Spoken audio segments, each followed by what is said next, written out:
이스라엘은 미국 내에서 전통적으로 자신들을 지지해왔던 진보 세력이 이스라엘에 대해 매우 강하게 등을 돌린 것에 놀랐습니다. 하지만 이제 갑자기 우리는 두 번째로 놀라게 되었습니다. 그 극단성은 정말로 우려스럽습니다. 이스라엘이 국제적으로 특히 미국의 젊은 층 사이에서 공격을 받고 있는 상황에서 기독교인들은 역사적으로 이스라엘의 가장 큰 동맹이었으며 특히 미국에서 그렇습니다. 하지만 여기서도 우리는 기독교인들마저 공격을 받고 있으며 이스라엘 국가에 대한 기독교인들의 지지를 끊으려는 상당한 시도가 이루어지고 있다는 것을 볼 수 있습니다. 그리고 오늘 이 주제를 논의하기 위해 좋은 친구인 트로이 밀러 씨, 내셔널 릴리저스 브로드캐스터스의 CEO이자 회장님이 이스라엘에서 열린 한 컨퍼런스에 참석하셨습니다. 이제 이러한 중요한 이슈들과 전 세계 기독교인들이 이스라엘과 어떻게 관계를 맺고 있는지에 대해 이야기해 보겠습니다. 트로이 씨, 예루살렘에 오신 것을 환영합니다.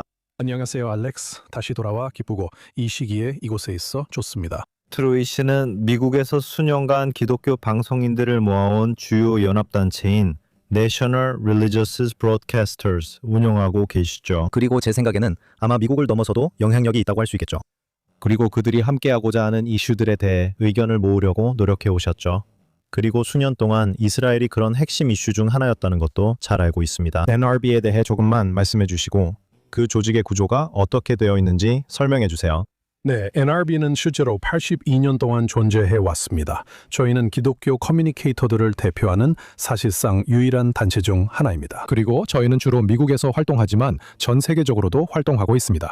저희 연례 컨퍼런스에는 보통 5,500명에서 6,000명 정도가 참석해서 이런 이슈들에 대해 이야기합니다. 작년에는 전 세계 54개국에서 참가자가 있었던 것 같습니다. 그래서 저희는 정말로 폭넓게 활동하고 있습니다. 그래서 저희는 라디오와 텔레비전의 전통적인 방송사와 라디오 텔레비전 프로그램 제작자들이 있고 오늘날 우리가 부르는 모든 뉴 미디어도 포함되어 있습니다. 그래서 저희는 팟캐스터, 디지털 크리에이터, 틱토커들도 있고 출판사, 작가, 영화 제작자들도 있습니다. 그래서 오늘날 기독교 커뮤니케이션 분야에 계신다면 저희가 바로 미 의회과 전 세계에서 여러분의 필요와 문제를 진정으로 대변하는 사람들입니다. 최근 열린 컨퍼런스에서 이스라엘은 매우 두드러진 역할을 했습니다. 이스라엘을 위한 대규모 기도 아침 모임이 있었고 저는 이스라엘 관련 여러 세션에 참여했습니다. 알다시피 이스라엘이 기독교 방송인들의 의제에 어떻게 작용한다고 생각하는지 그리고 그동안 어떤 변화가 있었는지 말씀해 주세요. 보세요. 기독교 공동체 내에서는 여전히 이스라엘에 대한 강한 지지가 있습니다. 그리고 그 지지가 약해지고 있는 현상에 대해 조금 이야기해 보겠습니다. 여전히 기독교 공동체는 매우 강력한 지지자입니다. 아마도 미국에서 이스라엘과 유대인들을 지지하는 가장 큰 인구 집단은 기독교인들, 특히 복음주의 기독교인들일 것입니다. 이스라엘은 항상 중요한 역할을 했습니다. 제가 NRB와 25년 넘게 관계를 맺으면서도 이스라엘의 역할은 늘 중요했다고 생각합니다. 하지만 대부분은 관광이었습니다. 그래서 주로 성지를 방문하고 예수님이 걸으셨던 곳, 사도들이 만났던 곳, 복음의 역사가 일어났던 곳을 보러 오라는 것이었습니다. 그래서 많은 부분이 그것에 초점이 맞춰져 있었습니다. 하지만 우리는 오늘날 변화하는 문화와 변화하는 정치, 지정학적 환경 속에 있다는 것을 알고 있습니다. 그래서 저는 NRB를 이끌게 된 이후로 특히 그 부분을 다루는 변화가 일어나는 것을 보았습니다. 그리고 그것이 변화라고 생각합니다. 만약 15년 전에 NRB에 오셨다면 큰 부스를 보셨을 겁니다. 여행사들이나 방문을 도와주는 여러 기관들이 모여있는 모습을 보셨을 겁니다. 오늘날에는 이스라엘과 유대인 공동체에서 온 매우 다양한 사람들을 보게 될 것입니다. 정통파 유대인 랍비들과 교사들도 보게 될 겁니다. 여전히 관광 관련 업체들도 보게 되겠지만 여러분과 같은 기자들도 보게 될 것입니다. 또 다른 인플루언서들도 보게 될 겁니다. 그리고 아마도 공공정책이나 정치 분야에서 일하는 사람들도 보게 될 것입니다. 왜냐하면 오늘날 이스라엘에서 일어나고 있는 일들과 반유대주의, 미국과 전 세계 유대인들, 그리고 전 세계적으로 일어나고 있는 기독교 박해와 기독교 혐오 사이에는 많은 연관성이 있기 때문입니다. 그래서 우리는 모든 요소를 모으고 있습니다. 저는 이스라엘과 반유대주의 문제, 그리고 새로운 미디어가 어떻게 이 모든 것에 영향을 미치는지에 대해 이야기하고 싶습니다. 하지만 그 전에 당신은 기독교 공동체 내에서 특히 젊은 기독교인들 사이에서 많은 트렌드를 추적해 오셨잖아요. 이스라엘 문제를 제외하고 당신이 보고 있는 것은 무엇인가요? 기독교 공동체 내에서 일어나고 있는 트렌드 중에 우리 시청자들이 알아야 할 만한 것들은 무엇이 있을까요? 네, 기독교 공동체를 보면 그리고 물론 NRB를 초당적인 단체로 이야기하겠지만요. 하지만 기독교 공동체는 지난 수십 년 동안 그들에게 중요한 가치관과 이슈들을 가지고 있습니다. 생명 존중 이슈, 가족 중심 이슈, 그리고 기독교인들이 경제와 경제 상황을 바라보는 방식 등이 있습니다. 그래서 이런 점들이 기독교인들을 미국 내 보수적인 정치 운동과 거의 일치하게 만들었습니다. 하지만 우리가 보기 시작한 것은 특히 지난 8년 정도 동안 극우라고 부를 수 있는 쪽으로의 더 깊은 변화와 그와 관련된 여러 이슈들입니다. 그래서 특히 젊은 백인 복음주의자들을 중심으로 한 기독교 공동체는 DEI, 즉 다양성, 형평성, 포용성 운동 전체를 지켜봐 왔습니다. 이른바 각성이라 불리는 현상, Black Lives Matter, 비판적 인종 이론, 이런 것들이 21세기 초반, 즉 2000년부터 2015년까지 일어났고 그 과정에서 정말로 소외감을 느꼈습니다. 이제 우리가 보는 것은 Alex, 그것에 대한 반작용으로 추가 반대 방향으로 흔들리고 있다는 점입니다. 그래서 우리는 기독교 공동체 내에서 움직임을 보고 있습니다. 그리고 저는 그 극우 집단에 대해 이야기하겠습니다. 그래서 우리는 미국 우선주의 운동을 보고 있습니다. 우리는 기독교 우선 운동을 보고 있습니다. 우리는 그 처음 15년 동안 그들이 자신들에게 불리하게 진자 운동이 일어났다고 느꼈던 모든 이슈들을 모은 이런 움직임을 보고 있습니다. 하늘이 분명히 그들을 겨냥하고 있었습니다. 그리고 이제 그것을 원래 있어야 할 중간으로 되돌리는 대신 그들은 그것을 가져다가 완전히 오른쪽으로 흔들고 있습니다. 그래서 우리는 이런 캐니즘 운동과 같은 것들을 봤습니다. 이것은 Black Lives Matter와 비판적 인종 이론에 대한 반발로 백인 남성, 백인 가족으로 살아가는 것이 괜찮다는 생각입니다. 사실상 그것이 당신이 되어야 할 전부라고 말합니다. 그리고 다른 운동들이 자신들의 인종을 지지했던 것만큼 당신도 당신의 인종을 지지해야 한다고 주장합니다. 그래서 우리는 그런 움직임을 보고 있습니다. 우리는 또한 큰 정부에 반대하는 움직임도 보고 있습니다. 하지만 제 생각에는 과거보다 훨씬 더 자유지상주의적인 경향이 강합니다. 그래서 정부는 가능한 한, 최대한 제한되어야 한다고 생각합니다. 어쩌면 일부 사람들은 정부가 존재하지 않아야 한다고까지 말할 수도 있습니다. 주 정부의 권한이 다시 부각되고 있습니다. 우리는 그런 현상을 보고 있습니다. 우리는 가족과 가족 가치관 등으로 다시 돌아가는 큰 움직임도 보고 있습니다. 그래서 우리는 보수 쪽에서 많은 긍정적인 변화도 보고 있지만 그 극단주의는 정말 우려스럽습니다. 그리고 아시다시피 지난 15년 동안 진보주의자들에 의해 미국에서 무신앙이 어느 정도 조장되는 모습을 봐왔습니다. 그리고 그것이 일부 기독교 공동체에도 영향을 줬을 수 있습니다. 교회 참석자가 줄었지만 지금은 사람들이 다시 교회로 돌아오며 부흥이 일어나고 있다고 생각합니다. 교회가 실제로 역할을 하고 있습니다. 그리고 일부 교단들은 이러한 보수적이고 어쩌면 극우적인 시각으로의 회귀로 인해 지금 다시 성장하고 있습니다. 네, 맞아요. 그러니까 보세요. 교회는 20세기 중반, 정말 1950년대와 60년대에 있었던 모든 급진적 운동들 이후로 공공부문에서 밀려나 있었습니다. 교회는 주요 기관들에서 밀려났고, 특히 기독교는 제도권에서 밀려났습니다. 학교에서 기도가 사라졌고, 십계명도 학교에서 치워졌습니다. 사람들은 기독교 신앙은 교회나 집 안에만 두고 공적 영역으로는 가져오지 말라는 말을 들었습니다.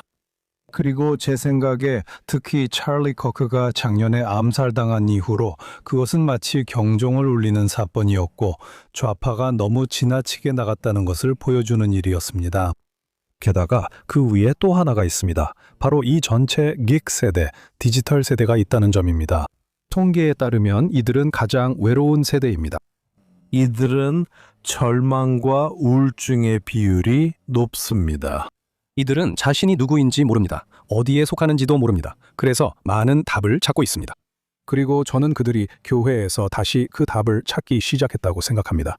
그들은 내 인생에 목적이 있다는 것을 발견하고 있습니다. 그리고 나는 무언가의 일부가 될 수 있다는 것도 알게 됩니다. 그리고 이 기독교는 좌파가 말했던 것과는 다릅니다. 그것은 억압적이지도 않고 내 삶을 통제하려는 것도 아닙니다.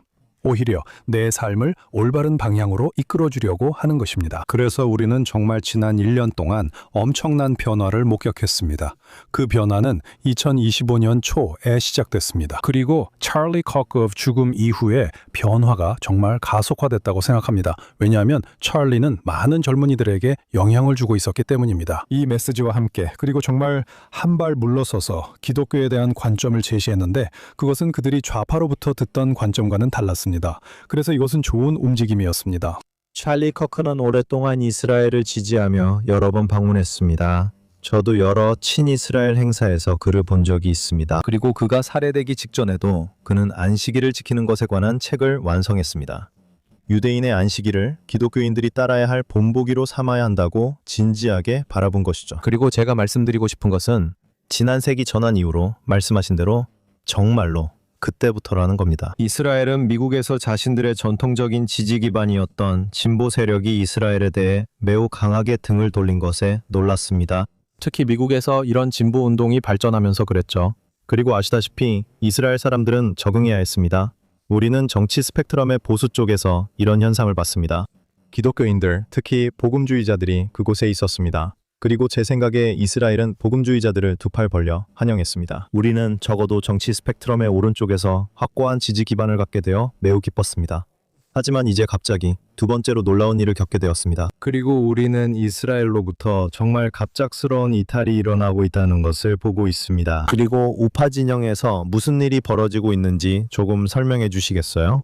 왜냐하면 진보주의자들이 이스라엘을 싫어한다면 보수주의자들과 그 진보운동에 대한 반발은 실제로 이스라엘을 지지할 것이라고 생각할 수 있기 때문입니다. 네, 정말 흥미로운 역학관계가 벌어지고 있습니다. 그리고 우리가 이야기했던 것처럼 이건 정말 복잡합니다. 이스라엘을 거부한다고 단순하게 말할 수 있는 문제가 아닙니다. 다시 말하지만 이런 추처럼 한쪽으로 크게 흔들리는 흐름이 있다고 생각합니다.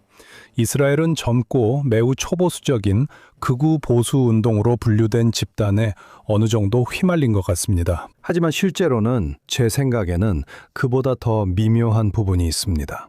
우리는 이 세대가 다시 교회로 돌아오는 큰 움직임을 보고 있습니다. 하지만 그들은 또한 가톨릭과 정교회로도 돌아오고 있습니다. 그들은 주요 교단으로도 돌아오고 있습니다.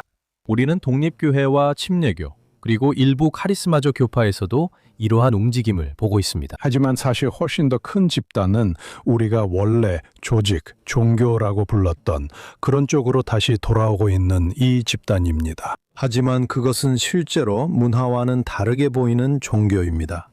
그들에게 더 진정성 있는 기독교입니다. 이들이 정말로 찾고 있는 진정성이라는 단어가 있습니다. 그리고 그들은 문화를 달래기만 했던 기독교를 거부하고 있습니다. 그들은 문화적 기독교를 거부하고 있습니다.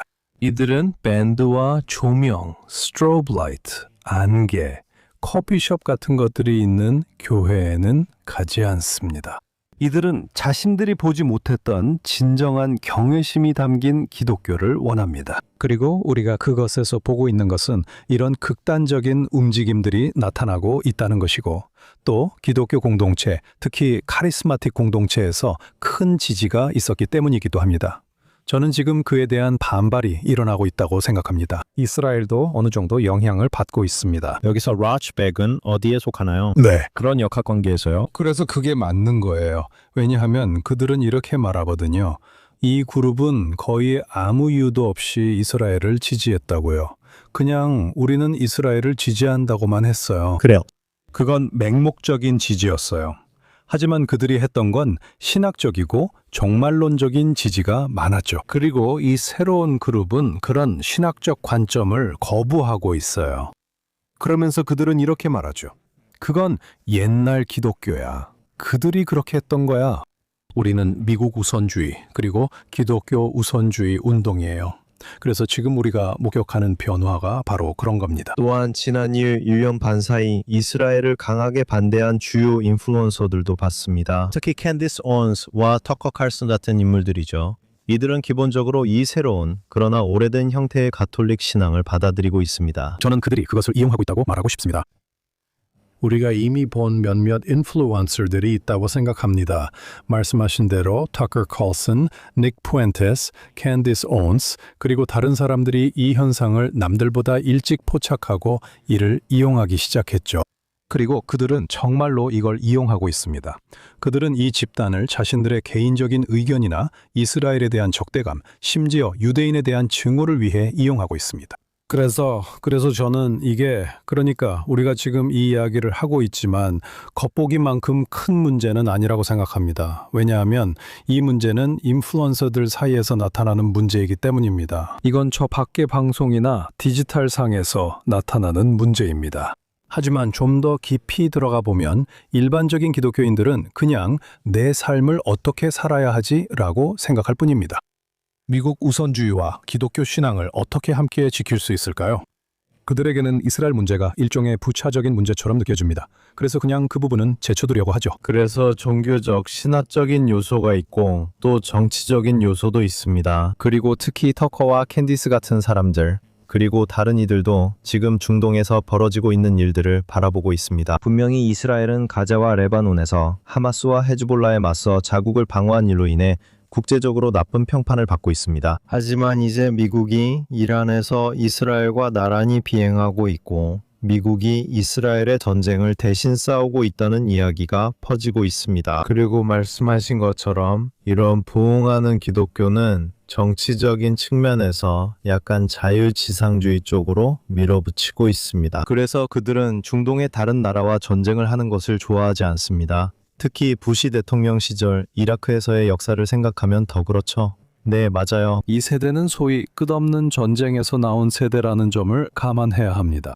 이들은 이전 행정부들이 우리가 개입해서 빨리 끝내겠다고 하던 약속을 보며 자란 세대입니다. 하지만 그 전쟁들은 수년, 아니 10년 이상이나 계속됐죠. 그래서 그들은 미국이 중동에서 그런 전쟁에 개입하는 것에 대해 매우 회의적입니다. 그리고 또 선전과 여러 가지 정보들이 난무하다 보니 미국의 이익이 어디에 있는지 명확하게 보이지 않습니다. 그렇죠. 그리고 또 지금 와서 이스라엘이 조지 W. 부시를 아프가니스탄과 이라크 전쟁으로 이끌었다는 식의 수정주의적 역사 해석도 조금 있습니다.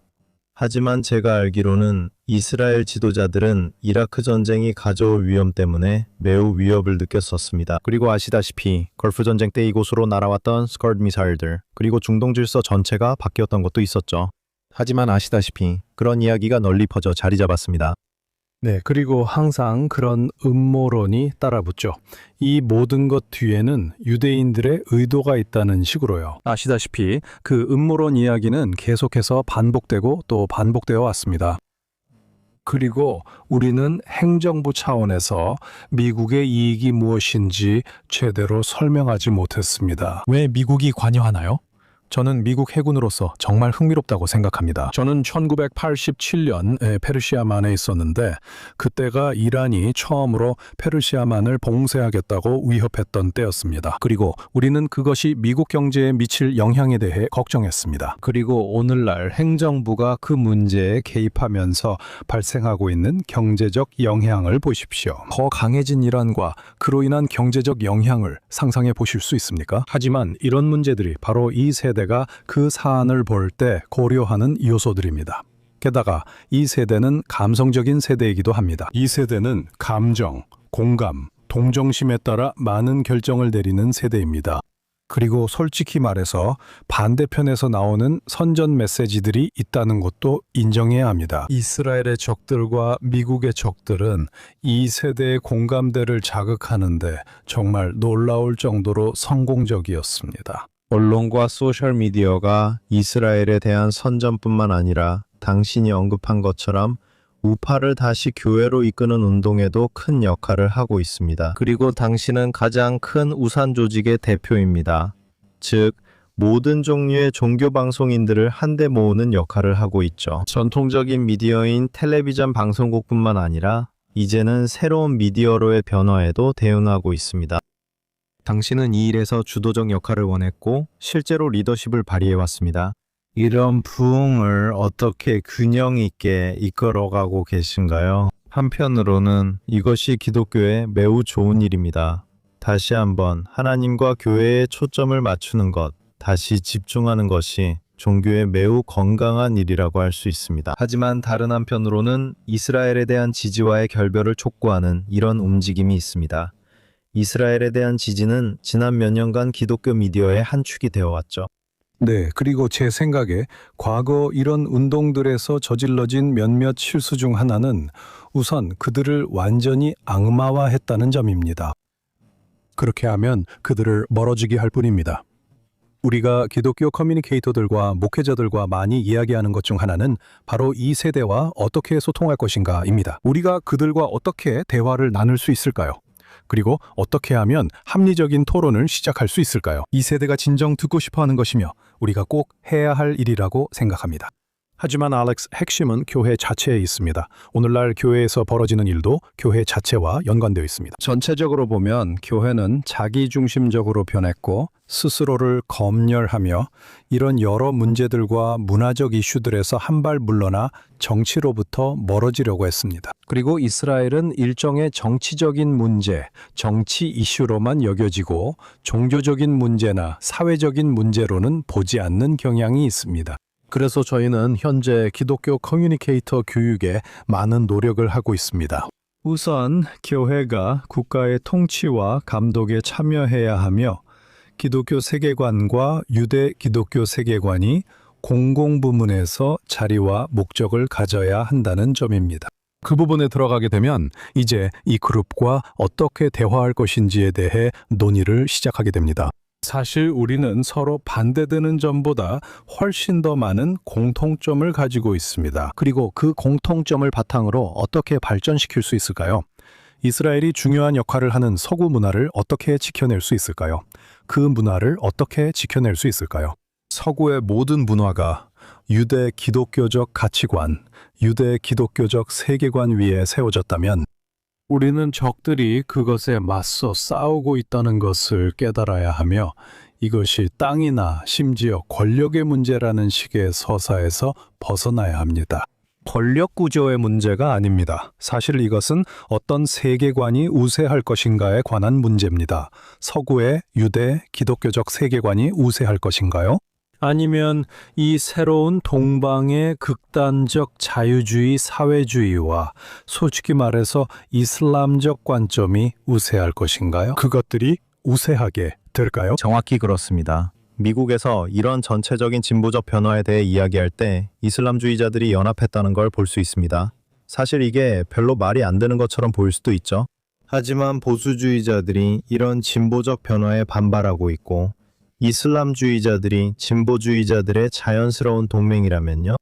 그리고 유럽에서 무슨 일이 일어났는지, 그리고 전통적인 문화가 어떻게 정말로 무너지고 있는지 보이잖아요.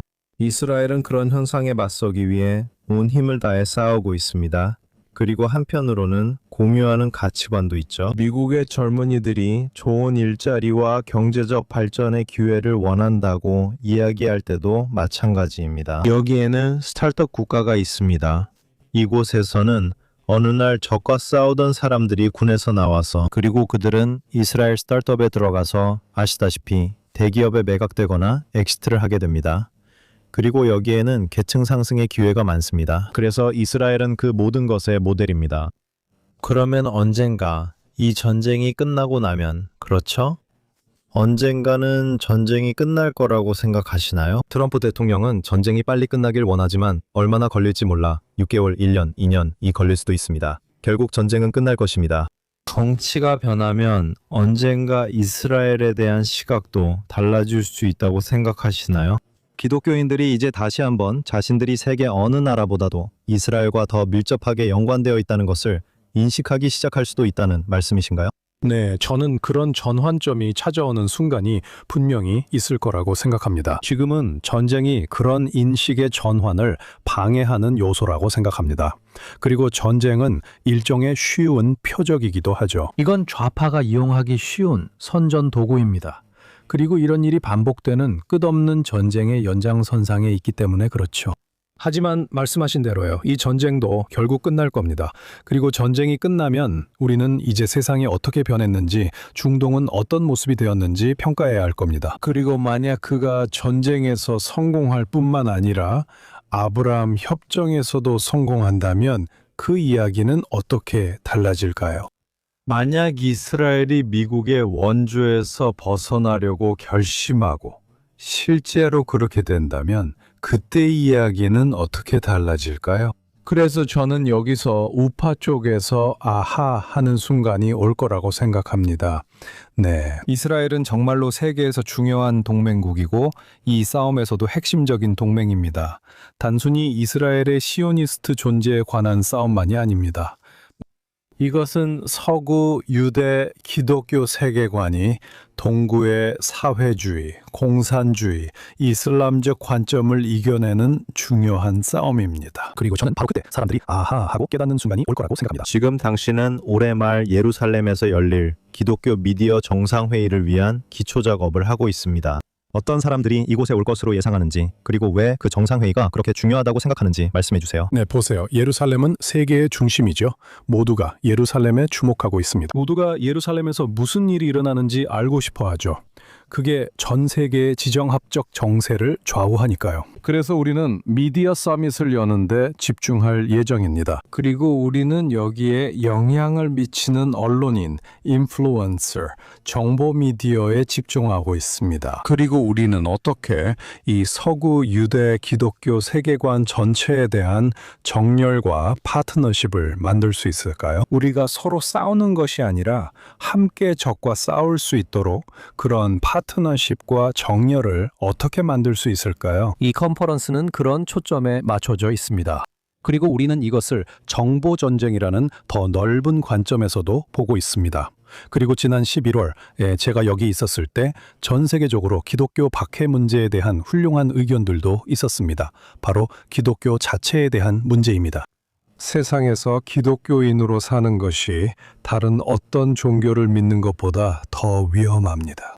그래서 저는 유대인에 대한 증오와 기독교인에 대한 증오를 봅니다. 그리고 이 세계관의 싸움을 봅니다. 이 두 가지 주요 사상, 두 가지 주요 철학과 종교가 바로 유대교와 기독교입니다. 그렇다면 우리는 어떻게 혼자가 아니라 함께 이 싸움을 할 수 있을까요? 그리고 스튜디오에서 당신을 보고 이야기하면서 저는 당신이 낙관주의자라는 것을 느꼈습니다. 네, 저는 낙관주의자입니다. 그리고 여러 가지 이유로 낙관주의자입니다. 우선 저는 현실주의자이기 때문에 실제로 적들이 존재하고 실제로 싸움이 벌어지고 있다는 것을 압니다. 하지만 저는 또한 기독교인으로서 모든 것을 창조하신 우주의 하나님을 섬기고 있고 그분께서 유대인 공동체와 기독교 공동체 모두에게 여러 가지 약속을 주셨다는 것을 압니다. 그리고 그 약속들 중 많은 부분이 우리의 믿음과 하나님께 대한 순종에 중심을 두고 있습니다. 그리고 그 중 하나는 우리 두 공동체 모두가 세상의 소금과 빛, 그리고 등대가 되어야 한다는 것입니다. 그래서 저는 우리가 실제로 그에 부응할 수 있고 우리가 실제로 하나가 될 수 있으며 이 세상에 가장 좋은 것은 유대 기독교적 세계관이라고 믿는 낙관주의자입니다. 그것이 바로 이 세상이 필요로 하는 것입니다. 그리고 그것이 제 낙관의 힘이 어디서 나오는지 보여줍니다. 트로이 친구와 동맹이 되어줘서 고맙습니다. 트로이 밀러 내셔널 윌리지저스 브로드캐스터스 회장 겸 CEO 함께해 주셔서 감사합니다. 그리고 초대해 주셔서 감사합니다.